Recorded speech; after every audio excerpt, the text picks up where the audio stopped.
Not only they murder democracy, but PM Modi's dig at Congress on imposing emergency. Prime Minister Narendra Modi on Sunday took a veiled jibe at Congress party, saying that people who imposed emergency in the nation did not just murder the democracy, but their goal was also to keep judiciary as their puppet. While addressing the 123rd episode of his monthly radio program, Man Ki Baat, PM Modi said that recently India marked 50 years of dark period and said that democracy was murdered and the people of India were harassed. He further said that the emergency was a tough period for the nation. During the broadcast, the Prime Minister also aired the brief message of former PM Morarji Desai detailing how people were tortured during that period. Morarji Desai describes the emergency in brief. Not only did those who imposed emergency murder democracy, but their intention was to keep the judiciary as their puppet under Misa. Anyone was arrested arbitrarily, people were tortured, he said. Democracy had entered a dark period during those years.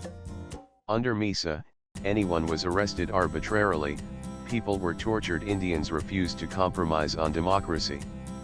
Finally, people won and emergency was lifted, PM Modi said. He further said that the country marked 50 years of emergency being imposed a few days ago.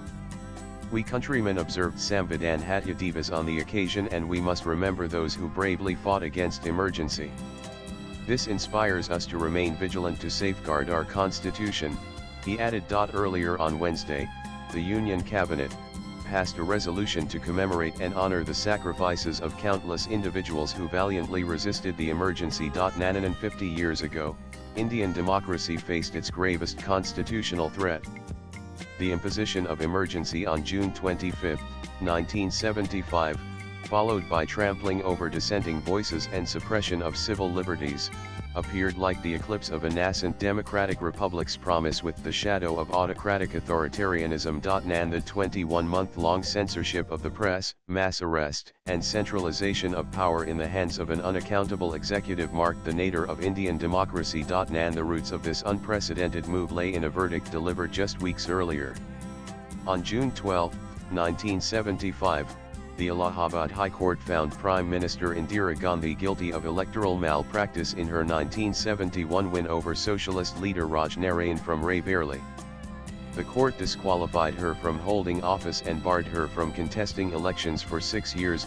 Soon after the court's ruling, the opposition launched a nationwide campaign demanding her resignation. Indira Gandhi's inner circle argued that the country was descending into anarchy, trains had stopped running, courts were being surrounded, and public services had come to a standstill due to strikes. As the pressure mounted, Gandhi's legal team crafted a justification for invoking Article 352.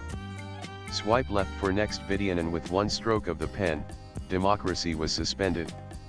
Civil liberties vanished overnight. The press was muzzled, opposition leaders jailed, judicial oversight curtailed, and censorship became law. For the next 21 months, India was ruled under extraordinary powers. Thousands of political opponents were imprisoned without trial. A period of forced sterilizations and slum demolitions followed, with the government wielding unchecked authority. Latest blogs.